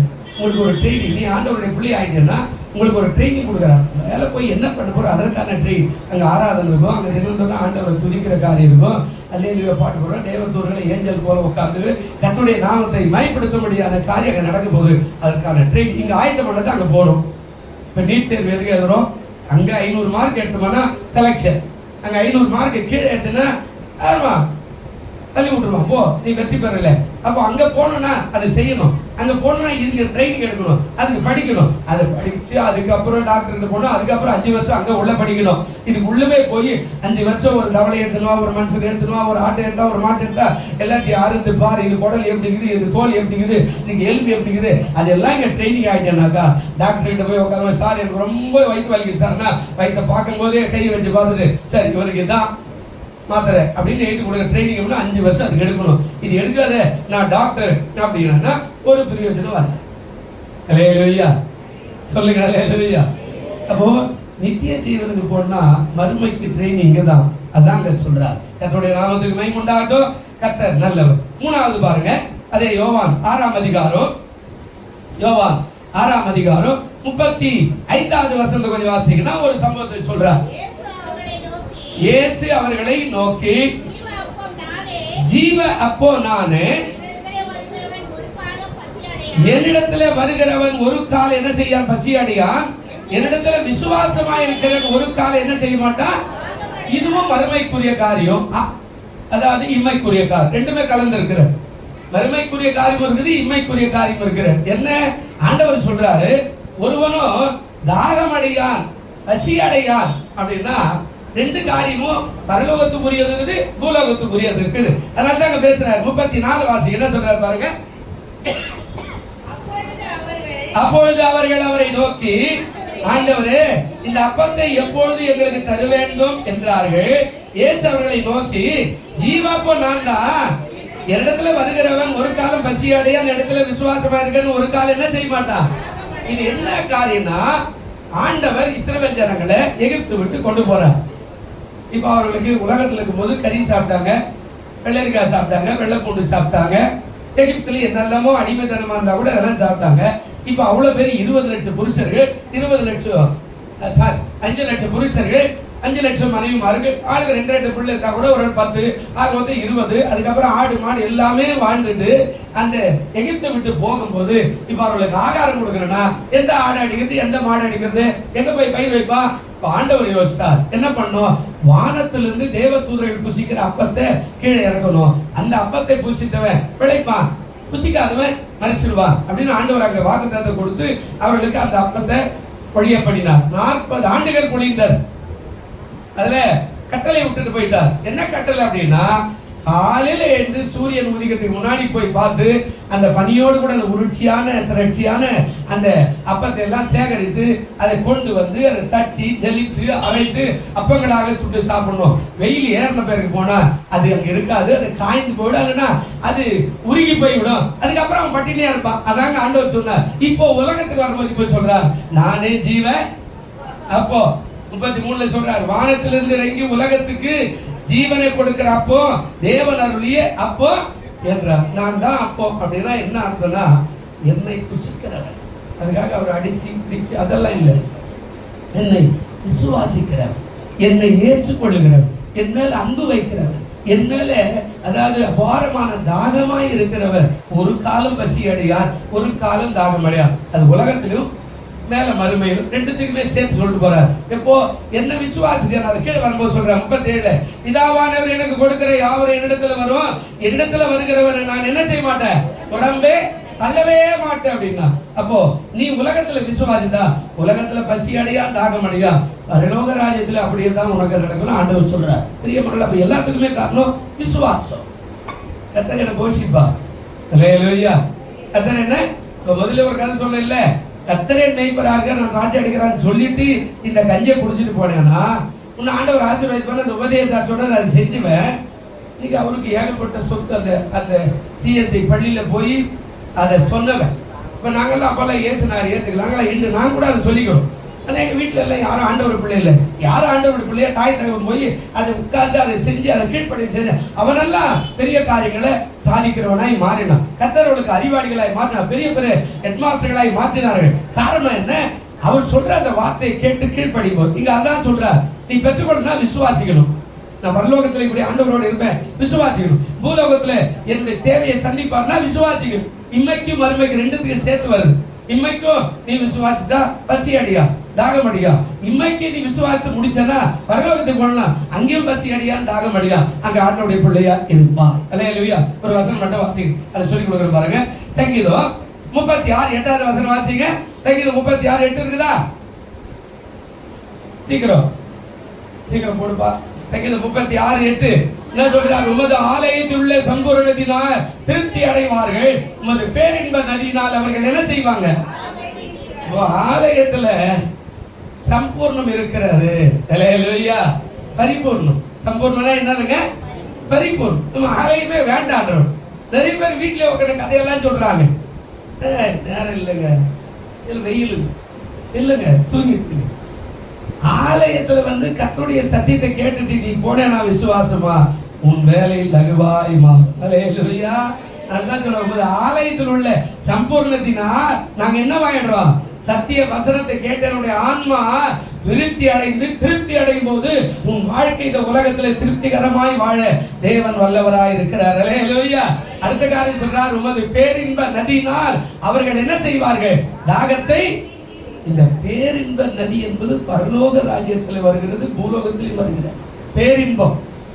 இன்னைக்கு ஏன் சித்தர்கள் எல்லாம் முள்ளு படுக்கையில படுத்தான், ஆணி மேல நடந்தா நீங்க வாசிக்கிறீங்கல்ல தமிழ் சித்தர்களை, நீங்க எல்லாருமே நீங்க பேசிட்டீங்கன்னா நம்ம ஊருக்கு ஒரு பட்டினத்தார், திருவேற்கூர் கூட ஒரு பட்டினத்தார் எல்லா சித்திரவாதி பண்ணி அங்கே மறிச்சு போனாருன்னா இது எல்லாருக்குமே பேரின்பம். அதாவது பேரின்பம், பெரியவராயிருக்கிற அந்த ஆன்மீக வாழ்க்கையில பேரின்பத்தை பார்க்க வேண்டும் என்று பிரயாசப்பட்டுதான் அந்த காரியத்தை செய்தார்கள். பேரின்பம் அது அவ்வளவு சீக்கிரம் கிடைக்காது. அதுக்கு சிறுமைப்படணும், அதுக்கான தியாகம் பண்ணணும், அதுக்கான காரியம் பண்ணணும். எனக்கு ஞாபகம் பட்டினத்தார் கதையை நான் இந்த காலத்துல பார்த்தேன், சினிமாவில் பார்த்து வாழ்க்கையில படிச்சு சொல்லுவாங்க. நல்லா பாருங்க, எங்க அம்மா தண்ணி எடுத்து போறதுக்கு போறாங்களாம். இவர் நான் எல்லாத்தையும் துறவியாய் மாறிட்டேன் அப்படின்னு சொல்லிட்டு அந்த மணல்ல, கடல் மணல்ல படுத்துன்னு இருப்பார். ஒரு அறையில ஒரு சின்ன டவலை கட்டிட்டு அவர் படுத்துன்னு தூங்குறார். அவர் 2 அம்மா போகும்போது சொல்லிட்டு போறாங்க, இந்த ஊர்ல நடந்த கதை இதை நான் இந்த ஊருக்கு வராத அப்படியே படிச்சேன் சொல்றாங்களா. பட்டினத்தாருக்கு எவ்வளவு சுகம் பாத்தியா? இவர் பெரிய துறவின்னு சொல்றாங்க. என்ன சுகம்? இது எதுக்கு சொன்னாங்க? ஒரு மணல்ல தான் படுத்திருக்கிறாரு, துணி கூட இல்ல, மேல இந்த அறை வரைக்கும் இந்த இடுப்புல தான் கட்டிருக்கிறாரு. அப்ப ஏன் சொன்னாங்க?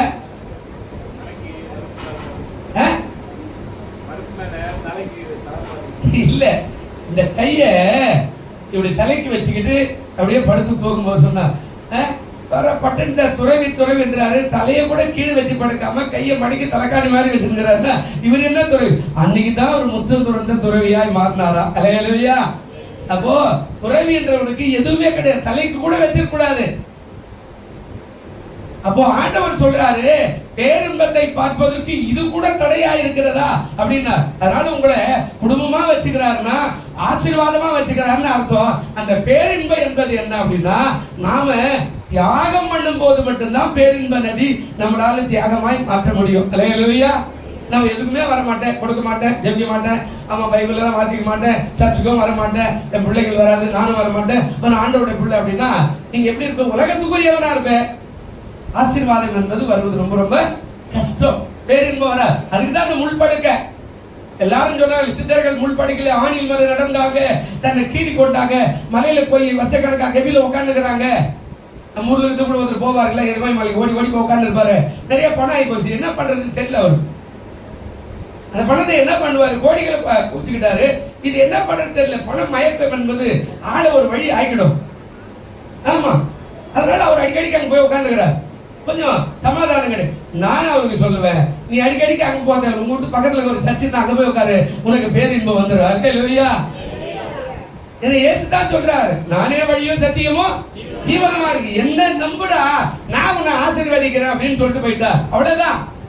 கொரிந்தியர்ல சொல்றார், பைத்தியமானவர்களை தெரிந்து கொண்டார், பலவான்களை வெட்கப்படுத்தும்படி, ஞானிகளை வெட்கப்படுத்தும்படி, சாதாரணமான சிறுமையானவர்களை தெரிந்து கொண்டார். எல்லாத்தையும் அவர் செய்கிறார். அவருக்கு மீறி ஒண்ணு நடக்க போறது. அப்போ ஆண்டவர் சொல்றார், இம்மைக்குரியது என்னன்னா தாகமா இருக்கு. புதிய ஏற்பாட்டுக்கு வருவோம். இப்போ யோவான் 4ஆம் அதிகாரம் 14ஆம் வசனம் என்ன சொல்றார் பாருங்க. அந்த தாகமா இருக்கிற காரியத்தை என்ன பேசுறார்? யோவான் 4ஆம் அதிகாரம் 14ஆம் வசனம் இருக்குதா? நான் கொடுக்கிற தண்ணீரை ஒரு காலம் என்ன செய்யாதுங்க, நான் அவனுக்கு கொடுக்கிற தண்ணி எப்படி இருக்குதாங்க? நித்திய காலமாய் ஊறுகிற. இந்த வசனத்தை கொஞ்சம் நீங்க நல்லா ஆழ்ந்து சிந்தித்து பாத்தீங்கன்னா ஒரு சம்பவம் இருக்கிற இதுல என்ன அழகான வார்த்தை சொல்றாரு அப்படின்னா, அந்த 4:14 பேசும்போது அந்த வார்த்தை பேசுறாரு. என்ன பேசுறாரு பாருங்க. அதாவது நான் கொடுக்கிற தண்ணீரை குடிக்கிறவனுக்கு என்ன வராது? தாகம் உண்டாகாது. நான் அவனுக்கு கொடுத்த தண்ணீர் அவனுக்குள்ள நித்திய ஜீவ காலமாய் ஊறுகிற நீர் ஊற்றார். அந்த அம்மா கேட்கிறா, ஆண்டவரே நான் இந்த கிணத்துக்கு வராதபடி எனக்கு ஏதாவது உதவி செய்யுமே. ஏமா? இல்ல நான் வந்து எல்லாரும் சண்டை போடுறாங்க, அசிங்கமா பேசுறாங்க, என்னை பார்த்து ஒரு மாதிரியா திட்டுறாங்க, நான் இந்த கிணத்துக்கே வராத மாதிரி எனக்கு அந்த தண்ணியை கொடு. அப்ப போய் உன் பிள்ளைய உன் புருஷனை கூட்டு வா. பிள்ளை இல்ல புருஷனை இல்ல புருஷன் இல்ல, நீ உண்மையை சொன்ன. ஏற்கனவே 5 புருஷன் தான், அவனும் உன் புருஷன் இப்ப இருக்கிற உங்க புருஷன் இல்ல ஆண்டவர் சொல்லிட்டா. அந்த நித்திய கால ஜீவன் எப்படி வருது? நீ என்ன குறிச்சு இவ்வளவு சொல்றீங்க? யாரு அப்படின்னா மேசியாவா? ஆமா. இல்லையே, நீங்க வேற ஒருத்த மலைக்கு போனமே, என்ன விசுவாசிக்கிறது எங்க தொழுது கொண்டாலும் நான் வருவேன். அப்ப அந்த அம்மாவுக்கு சொன்ன வார்த்தை தான் சொல்றாரு, நான் கொடுக்கும் அதாவது தண்ணீரை குடிக்கிறவனுக்கு என்ன வரும்? இப்ப அந்த அம்மா போய்தான் அந்த ஒரே திருச்சின்னு வந்தா ஒரே ஒரு தண்ணீர் தான், அந்த குடத்தை வச்சுட்டு போய் ஓடி போயிடும். எல்லாருக்கும் ஊறுகிற நீர் ஊற்றாக எல்லாருடைய மனதையும் ஆண்டவர் மாற்றிட்டார். அல்லேலூயா. ஆண்டவர் என்ன செய்தாருங்க? மாத்திட்டார். அந்த ஊறுகிற தண்ணீரா எல்லாருமே அப்படியே பரவி எல்லாரையும் ஆண்டவர் மாத்திட்டாரு. நான் கொடுக்கிற தண்ணீர் என்பது அந்த வேத வசனம், நான் கொடுக்கிற தண்ணீர் என்பது அந்த ஆத்துமா தாகம், நான் கொடுக்கிற தண்ணீர் என்பது அந்த விசுவாச வாழ்க்கை. நீ விசுவாசித்தா ஒரு காலமும் உன் வாழ்க்கை சாபத்துக்கு வரவே வர தெரியுமா? அப்போ நீ இது வேணுமா அது வேணுமா? உலகத்துல வாழுங்க, பேரின்பத்தையும் நாடுங்க. அல்லேலூயா. 4வது காரியம் பாருங்க. யோவான் 11ஆம் அதிகாரம் 25வது வசனம் வாசிங்க. யோவான் 11ஆம் அதிகாரம் 25வது வசனம் இருக்குதா பாருங்க. இயேசு அவளை நோக்கி, நானே உயிர்த்தெழுதலும் யாரா இருக்கிறேன்? நானே உயிர்த்தெழுதலும் ஜீவனமாய் இருக்கிறேன். என்னை விசுவாசிக்கிறவன் மரித்தால் என்ன செய்வான்? 2 காரியமும் இதுலயே இருக்குது. என்னை எவன் விசுவாசிக்கிறானோ அவன் மரித்தால் என்ன செய்வாங்க? உலக வாழ்க்கையில அவன் உயிர் பெறுவான். ஆவிக்குரிய வாழ்க்கையில இங்க கண்ண மூடுனா அங்க இயேசுடைய சமூகத்தில் அவன் காணப்படுவான். அதான் பவுல் இப்படி சொன்னார், கிறிஸ்தியனுக்கு ஜீவன் சாவு எனக்கு. கிறிஸ்தியனுக்கு ஜீவன் சாவு பத்தி நான் கவலைப்பட மாட்டேங்க. நான் மறிச்சுட்டா என் அப்பாவுடைய ராஜ்யத்துல கண்ணத்தை இருந்து அங்க அல்லேலூயா பாட்டு பாடுற அந்த தேவதூதர்கள் கூட்டத்தில் இருப்பேன். சாவாவை உள்ள ஒரு வாழ்வு எனக்கு வந்துடும். நான் மரணத்தை குறித்து கவலைப்படுறது இல்ல. அது ஆவிக்குரிய வாழ்க்கை, உலகத்துக்குரிய வாழ்க்கை. இயேசு எனக்கு இருக்கிறாரு, அவரை விசுவாசித்தா நான் பிழைக்கிற வாழ்வை எனக்கு தருவார். அல்லேலூயா. போன வாரம் கூட சொன்னேன்ல, என்ன சுத்தி இருக்கிற 6 பேரும் செத்து போயிட்டான். நான் ஒரு ஆள் தான் படிச்சேன், இன்ன வரைக்கும் படிச்சிருக்கிறேன். நான் இன்ன வரைக்கும் விசுவாசிக்கிறேன். விசுவாசித்தா உன் வாழ்க்கை துளிரும். அல்லேலூயா. அப்ப என்ன சொல்றாரு? நீ விசுவாசித்தால் எப்படியே, அதாவது பிள்ளை ஆகும்படி உனக்கு அதிகாரத்தோட இங்க சொல்ற, நீ விசுவாசித்தா மரித்தால் என்ன செய்வ? யாக்கோபு மரிச்சு போயிட்டான். ஆவிக்குரிய வாழ்க்கையில, உலகத்துக்குரிய வாழ்க்கையில. ஆனா அதுக்கு முன்னாடி அவன் எப்படி இருந்தா? நடைபெறும் போல இருந்தான். என் பிள்ளை நான் வாக்குத்தத்தமான பிள்ளை ஒண்ணு மரிச்சு போச்சு அப்படின்னு ஒரு செய்தி வருது. யோசேப்பு உயிரோடு இருக்கிறான்னு சொன்ன உடனே ஆதியாகமத்தில் வருது அந்த வார்த்தை. யோசேப்பு உயிரோடு இருக்கிற காதுல கேட்ட உடனே யாக்கோபுடைய ஆவி உயிர்த்தது. அல்லேலூயா. யாக்கோபுடைய ஆவி என்ன பண்ணுதாங்க? உயிர்த்தது. அப்படியே படுக்கை விட்டு எழுந்தோங்க, என் யோசேப்பு இன்னும் உயிரோடு இருக்கிறானா, இது போதும், நான் அவனை பார்த்து விட்டு மறித்து விடுவேன். பிரியமானவர்களே, உன்னை பத்தி 1000 பேர் சொல்லியிருப்பான். நீ சரிப்பட மாட்டேன், உருப்பட மாட்டேன், உனக்கு இப்படி நடக்காது, உனக்கு அப்படி நடக்காது. அரக்கோணம் ரயில்வே ஸ்டேஷன்ல நான் வரேன் ஒரு முறை, எனக்கு ஒரு பாஸ் பாக்குற, நான் இங்க மாதிரி போறேன் அப்படின்னு. அவர் சொன்னார், நீ எல்லாம் போய் ஒண்ணும் ஊழியமெல்லாம் செய்ய முடியாது அப்படின்னா. ஏன் என்ன இல்ல, கத்தர் தான் என்ன கூப்பிட்டுக்கிறாரு, சென்னைக்கு போறேன் அப்படின்ற. ரயில்வே ஸ்டேஷன்ல ஒரு மாலை ட்ரெயினுக்கு வரதுக்காக அவர் எதிர்பார்க்க, அவர் ரொம்ப பழக்கம். அரக்கோணத்துல ஒரு 5-6 வருஷம் இருந்தேன், ரொம்ப காலமா இருந்தேன். எனக்கு கிழக்கு மேற்கு வடக்கு தெற்கு அரக்கோணத்துல 330 கிலோமீட்டர் சுற்றளவு எல்லா கிராமம் எனக்கு அந்த காலத்துல தெரியும். போகாத கிராமம் இல்ல, செய்யாத ஊழியம் கிடையாது. கைப்பறித்த ஊழியத்துக்கு ஊரெல்லாம் சுத்துவோம் நாங்க ஒரு 5-6 பேர். அதனால எனக்கு அந்த கிராமம் பக்கத்துல இருக்கிற அத்தனை ஊரும் பழக்கம் தான். அப்ப அவர் என்ன பார்த்து சொல்றேன், நீங்க போய் எல்லாம் ஒண்ணும் ஊழியம் எல்லாம் செய்ய முடியாதுங்க, அதெல்லாம் ஆகாதுங்க. ஏன் அப்படி சொல்ற, நான் ஊழியத்துக்கு தான் போறேன் அப்படின்னா அவர் எனக்கு சாபம் கொடுக்குற மாதிரியே சொல்லி அனுப்பிச்சிட்டார். பரவாயில்ல, ஆனா ஒரு காலம் வந்தார். இப்ப சமீபத்துல ஒரு 2 வருஷத்துக்கு முன்னாடி அவர் அதே அரக்கோணம் ரயில்வே ஸ்டேஷன்ல சந்திக்கிறேன். நான் என் வீட்டுக்கு போய் திரும்பி வரும்போது ட்ரெயின்ல வராது, இப்ப உட்காரோம். அவரே தான் கண்டுபிடிச்சாரு, தம்பி எனக்கு தெரியுதா? எனக்கு தெரியலையா, கொஞ்சம் வயசாயிட்டார், அவருக்கு பிள்ளைகள் எல்லாம் பிறந்தா கல்யாணம் எல்லாம் ஆயிட்டு ரொம்ப வயசாயிட்டார். அப்போ எனக்கு தெரியுதா? எனக்கு தெரியலையே, என் பேரு ஜோசப். ஓ ஜோசப் பாஸ்டர், சரி சரி இப்ப தெரியுது அப்படின்னு.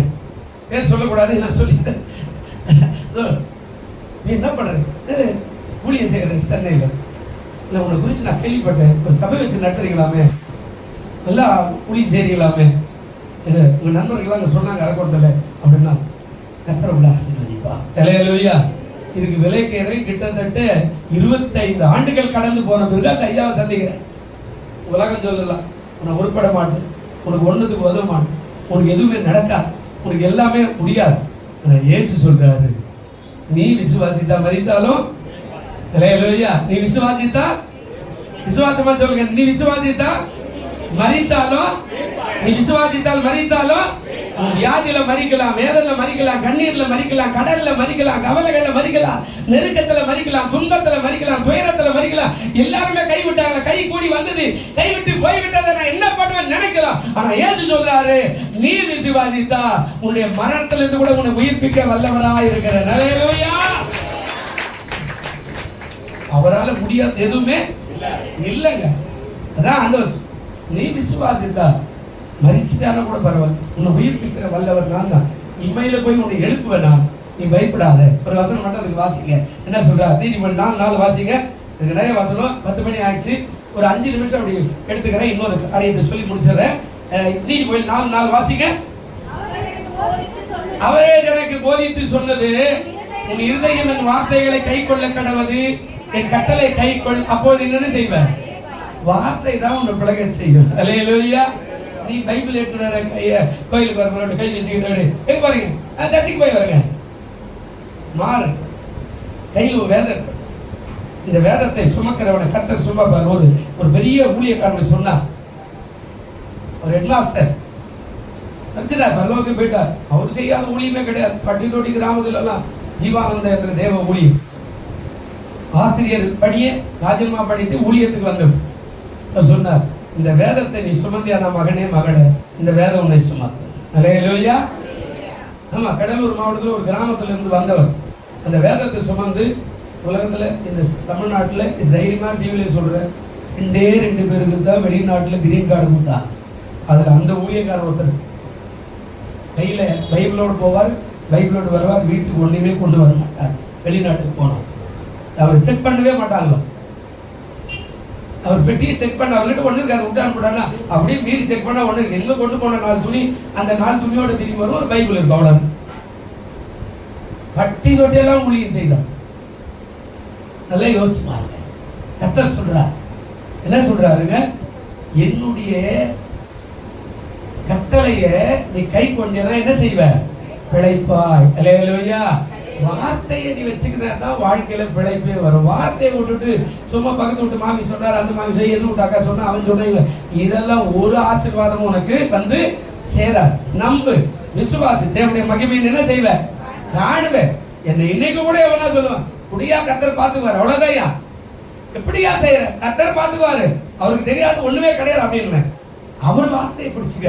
அதாங்க அழகா சொல்றார், நீ அவருடைய கட்டளையை கை கொண்டா அவருடைய வார்த்தை உன்னை பிளக்க வச்சிரும். உன் வாழ்க்கை ஜீவன் உள்ள தேவனுடைய சமூகத்துல எப்போதும் ஆசீர்வாதமாய் இருப்பார். பெரியமார்களே, 5 யோவான் 14 கடைசியை சொல்லி முடிச்சத. யோவான் 14ஆம் அதிகாரம் ஆண்டவர் சொல்றாரு 14-12 வசனம் என்ன சொல்றாரு பாருங்க. மெய்யாகவே மெய்யாகவே நான் உங்களுக்கு சொல்லுகிறேன், நான் என் பிதாவிடத்துக்கு போகிறபடியினால் என்னை விசுவாசிக்கிறவன் நான் செய்கிற கிரியைகளை செய்வான், இவைகளை பார்க்கிலும் பெரிய கிரியைகளையும் செய்வான். அல்லேலூயா. இப்ப இதை விட பெரிய ஹைலைட் கொண்டு சொல்லிட்டு போயிட்டா. என்ன விசுவாசித்தேன்னா, நான் செய்கிற அற்புதத்தை உன்னாலையும் செய்ய முடியும், இவைகளை பார்க்கிலும் பெரிய கிரியைகள் அற்புதத்தை உன்னால செய்ய முடியும். நீங்க யோசிக்கலாம், வியாதியே சுகமாகல, இதுல வேற நான் எங்க போய் அடுத்தவங்களுக்கு வியாதிக்கு ஜெபம் பண்ண சுகமாகும். நான் 8 வருஷம் படிக்கிறாரு, இந்த பைபிளை மார்க்லயே வச்சு படிச்சேன். ஏன்னா என்னால உட்கார முடியாது, உட்கார்ந்து அந்த குடல் இவ்வளவு நீளமா வந்துடும். இந்த டீப்புக்கு போட்டு கூட ஒண்ணுக்கு வராது, ஆனா சொட்டு சொட்டா போயிட்டு இருக்கும். இந்த குடலுக்கு வெட்டி ஒரு பெல்ட் போட்டு வரேன், இந்த பெல்ட் இருந்து மோஷன் வருதுன்னா இது எழுந்து உட்காந்து குடல் கொஞ்சம் கொஞ்சமா இறங்கி வரும். உட்காரலாம் முடியாது ரொம்ப நேரம். அப்படியே உட்காருன்னா இது மேல எதனா ஒரு பெல்ட் போட்டு டைட்டா பாடிங்கன்னா குடல் உள்ளவே இருக்கும். ஆனா மோஷன் ரன் ஆயிடும். ஒரு அரை மணி நேரத்துக்கு ஒரு மோஷன் இந்த பக்கம் வந்துகிட்டே இருக்கும். அப்படிதான் வச்சுதான் இந்த பக்கம் சொட்டு சொட்டா யூரின் போகும், இந்த பக்கம் மோஷன் இப்படி வந்துகிட்டே இருக்கும். அரை மணி நேரத்துக்கு பக்கத்துல யாரும் உட்கார, தனிமையாகவே வாழ்ந்த 4 வருஷம் யாருமே சோறு மட்டும் வச்சுட்டு போவாங்க. ஏன்னா அவ்வளவு நாத்தடிக்கு சாதாரணமா ஒரு யூரின் போயிட்டாலே அந்த பக்கத்துல உட்காந்தா நம்ம மூக்கு பிடிச்சிக்கிட்டு அடிக்கடிக்கு பண்ணுவோம்ல. அப்ப இந்த பக்கம் மோஷன் ரன் ஆகி இருக்குது, இந்த பக்கம் யூரின் சொட்டா போய் இருக்குது, புண்ணியெல்லாம் நினைவுதுன்னா யார் உட்கார வாங்குறீங்க? எந்த தாயும் இந்த தகவலும் பக்கத்துல எல்லாம் உட்கார முடியாது. நான் தனியாவே இருந்தேன், சாப்பாடு மட்டும் வரும், கூப்பிட்டு கேட்டோம்னா ஏதாவது கொடுத்துட்டு போவாங்க. தாய் உட்காரன்னு சொல்லும், ஆனா எனக்கு யாரும் உட்கார அனுமதி எல்லாம் கொடுக்க மாட்டேன். நம்ம நிலைமை நமக்கு தான் தெரியும். காலையில தூங்கி இருந்து பாத்தீங்கன்னா இந்த படுக்க எல்லாமே தலையில இருந்து கால் வரைக்கும் ஒரு பீ மூட்டன்னு சொல்லுவாங்க, அது மாதிரி குடல் மாதிரி தான் இருப்பேன். மொத்தமே எல்லாமே ரிஜெக்ட் ஆயிட்டு இருக்கும், எல்லாமே ஒரு மாதிரி ஆயிருக்கும் எல்லாம். அதெல்லாம் 5 மணிக்கெல்லாம் ஏந்து போய் அந்த பாத்ரூம்னு சொல்லுவாங்க கிராமத்துல, அது உள்ள போய் எல்லாத்தையும் எடுத்து போத்து மாத்தி தொடச்சி சரியா இதான் வந்து உட்காரணும். இது அரை மணி நேரத்துக்கு ஒரு அரை மணி நேரம் ரன் ஆகிட்டு இருக்கும். அது ஒரு பிளாஸ்டிக் கவர் கட்டியிருப்பான், இது அடிக்கடிக்கு எடுத்து போட்டு வேற ஒரு பிளாஸ்டிக் கவர் மாட்டிக்கணுங்க. இது நடந்தது டீனேஜ் வயசுல 25 அதாவது 20-25 வயசுக்குள்ள நடந்த ஒரு சம்பவம். எப்படி இருக்கும்னு நீங்க கற்பனை பண்ணி பாருங்க. நல்ல காரியமெல்லாம் நான் பார்த்ததே கிடையாது. கிராமத்துல தான் இந்த விளையாடுறது கிடையாது, நல்ல கல்யாணம் கச்சேரி சாமி எதுவும் போனதே கிடையாது. அப்போ ஆண்டவர் சொல்றாரு, என்ன தேடி நிறைய பேர் வந்து எப்பா எப்படி பாருங்க அப்படின்னு உட்காந்து பேசினாங்கன்னா அவர் சொல்ல, எனக்கு ரொம்ப தலைவலிப்பா, நீ பைபிள் எல்லாம் வாசி கொஞ்சம் ஜெபம் பண்ணுமா, நானே படுத்துருக்கிறேன் எப்படி ஜெபம் பண்றது அப்படின்னா, இல்லப்பா நீ ஜெபம் பண்ணுமான்னு பக்கத்துல முட்டி போடுவாங்க. நான் உட்காந்து மெதுவா எழுந்து உட்காந்து ஜெபம் பண்ணி அந்த அம்மா ஆசீர்வாதம் பண்ணா மறுநாள் வந்து சொல்லுவான், எப்பா ஒரு மாத்திரை வந்து போல நீ ஒரு ஆசீர்வாதம் பண்ணல, எனக்கு நல்லா ஆயிடுச்சுப்பா. தலையா ஆண்டவர் சொன்னாரு, நான் செய்கிற கிரிகளை தானே என்ன செய்வான் இதை விட பெரிய அற்புதங்களை நீ என்ன செய்ய முடியும் செய்ய முடியும். அல்லேலூயா. உனக்கு வயசாயிடுச்சு கவலைப்படாத, உனக்கு ஒருவேளை பணம் இல்லைன்னு கவலைப்படாத, படிப்பு இல்லைன்னு கவலைப்படாத, இது இல்லைன்னு கவலைப்படாத, இதெல்லாம் ஒண்ணுமே தேவையில்ல. அவருடைய அன்பும் அவருடைய கிருபை அவருடைய அனாந்த ஆசீர்வாதமான ஞானமும் உனக்கு இருக்குமானா நீ சொல்லுகிறது நடக்கும், செய்கிறது நடக்கும். அல்லேலூயா. ஆண்டவர் சொல்றார், நான் படத்தை படிக்க ஆரம்பிக்கும்போது நிறைய பேருக்கு ஜெபம் பண்ணேன், அழுவேன். ஆண்டவர் அந்த அம்மா சுகமாயிடுச்சு, என்ன மட்டும் ஏன் சுகமாகல, அந்த ஐயா சுகமாயிட்டாரு, என்ன மட்டும் ஏன் சுகமாகல, கல்யாணம் பொண்ணு போது ஒரு முறை. அப்போ நான் பட்டுனுக்கிறேன், அந்த அம்மா சொல்லுது, இரு நான் போய் அவருக்கு ஒரு ஜெபம் பண்ணிட்டு வர அவர்கிட்ட அப்படின்னு சொன்னா, நான் மெதுவா எழுந்து அப்படி நின்று, ஏன்னா உள்ள வந்த படுத்து எல்லாம் ஒரு மாதிரி இருக்கணும், வாசல் நின்று என்கிட்டயா ஜெபம் பண்ண போறேன்னா, ஒரு ஆசீர்வாதம் பண்றா என்ன, நம்ம பெரிய வயசு, என்ன ஒரு ஆசீர்வாதம் பண்றா, நான் வேறு ஊருக்கு போறேன், நீ ஜெபம் பண்ணே எனக்கு நடக்கணும்னா ஒரு ஆசீர்வாதம் பண்ணி போனேன். இன்ன வரைக்கும் அந்த அம்மா நல்லா தான் வாழுது. அல்லேலூயா. ஆனா நான் சுகமாக அழுவேன், ஆண்டவரே கல்யாணம் பொண்ணு கூட என்கிட்ட வந்து ஜெபம் பண்ண போதே, ஆனா நான் பட்டு படிக்க இருக்கேன், என்னைக்கு எனக்கு விடுதலை இது நீ கூட கேட்கலாம், நான் கூட கேட்போம். கர்த்தர் ஒரு ஆசீர்வாதத்தை வச்சுக்கிறார், என்ன நீ விசுவாசித்தால் தேவனுடைய மகிமையை நிச்சயமாய் காலம் வரும்போது எல்லாருக்கும் முன்னால கர்த்தர் என்ன உயர்ந்த ஸ்தானத்துல வச்சார். அல்லேலூயா. ஆண்டவர் சொன்னார், அற்புதத்தை உன்னால செய்ய முடியும். 2 மனுஷன், ஒன்னு பவுல் இருக்கிறார், பேதுரு இருக்கிறார். பேதுரு அப்படி நடந்து போறார், இந்த பாருங்க இந்த வெளிச்சம் இப்படி படுது, இப்படி நடந்து போறார். இந்த பக்கம் அந்த பக்கம் ஆயிரக்கணக்கான ஜனங்க அவர் 2 கையை அப்படி தூக்கிட்டே போறார். எவன் மேல இந்த நிழல் பட்டுதோ அத்தனை பேரும் சுகமாயிட்டாரு. ஹல்லேலூயா. பவுல் சொல்றாரு, இது மாதிரி மூங்கில் கூட சேர இப்படி தொடச்சிக்கிட்டு மேல போட்டு வச்சுக்கிற உருமாடுகள் இந்த துணியை இதை கொண்டு போய் இன்னொருத்த மேல அந்த வியாதி உள்ள மேல போட்டா அந்த வியாதி சுகமாகிறது. ஹல்லேலூயா. ஆண்டவர் சொன்னார், என்னை விசுவாசிக்கிறவன், அழகா பேசுற, நான் செய்கிற கிரியைகளை செய்வான், இவைகளை காட்டிலும் இயேசு தான் முட்டி போட வச்சு ஜெபம் பண்ணார். அந்த பேதுரு முட்டியெல்லாம் போடு, அவன் கையை காட்டிக்கிட்டே போறான். ஆயிரக்கணக்கான ஜனங்கள் ரட்சிக்கப்படுறாங்க. பவுலுடைய துணியை கொண்டு போய் கூட ஆயிரக்கணக்கான வியாதி பிசாசு ஓடுகிறார். பிரியமானவர்களே, உன்னால முடியுன்றதுதான் ஆண்டவர் சொல்றார். நீ சோர்ந்து போகாத, விசுவாசி, உன்னை கொண்டு எதுவும் செய்ய முடியும். எனக்கு வயசாட்சின்னு சொல்ல நான் சென்னைக்கு வரதுக்கு ரொம்ப யோசித்தேன். நான் போய் என்ன ஊழி செய்யறேன், நான் அரைமுறைமான படிப்பு, என்னால போக முடியாது ஆண்டவரே. ஆண்டவர் சொன்னார், உன்னால முடியும், நான் அனுப்புறேன் போ அப்படின்னா. இங்க வந்து எத்தனையோ காரியங்களை செய்தேன். கர்த்தருக்கு ஸ்தோத்திரம். நான் அதை நினைச்சு சந்தோஷப்படுறேன். என்ன கொண்டு இவ்வளவு பெரிய காரியமா, ஒண்ணுத்துக்கு உதவாத ஆளு நீ அப்படி நினைக்காத. உன்னை கொண்டு பெரிய காரியங்களை செய்ய முடியும். ஹல்லேலூயா. சொல்லுங்க ஹல்லேலூயா. கர்த்தர் நல்லவர். கண்களை மூடு. நல்ல பிதாவே, இந்த செய்தியை கேட்டுக்கொண்டிருக்கிற எல்லா பிள்ளைகளை ஆசீர்வதிங்க. ஆண்டவரே, நீ விசுவாசித்தால் தேவனுடைய மகிமை காண்பாய் என்று சொன்னீரே. இயேசு கிறிஸ்துவின் நாமத்தினாலே ஆண்டவரே, தேவனுடைய மகிமை காணத்தக்கதாக கிருபையை தரும்படியாய் ஜெபிக்கிறோம். இயேசு கிறிஸ்துவின் நாமத்தினாலே. டாக்டர் சொல்லியிருக்கலாம் முடியாது, ஒருவேளை எல்லாரும் நினைக்கல, கடன் பிரச்சனை நான் முழுகிடுவேன், கடன் பிரச்சனை நான் மறிச்சிடுவேன். ஆண்டவர் யாரா இருந்தாலும் இதை கேட்டுக்கொண்டிருக்கிற பார்த்து கொண்டிருக்கிற அத்தனை பேருக்கும் இயேசுவின் நாமத்தினாலே அவர்கள் விசுவாசித்தால் ஒரு வாழ்வு இருக்கிறது என்பதை வெளிப்படுத்தும்படியாய் ஜெபிக்கிறோம். ஆசீர்வதி. இயேசுவின் நாமத்திலே வேண்டிக் கொள்கிறோம் நல்ல பிதாவே. ஆமென்.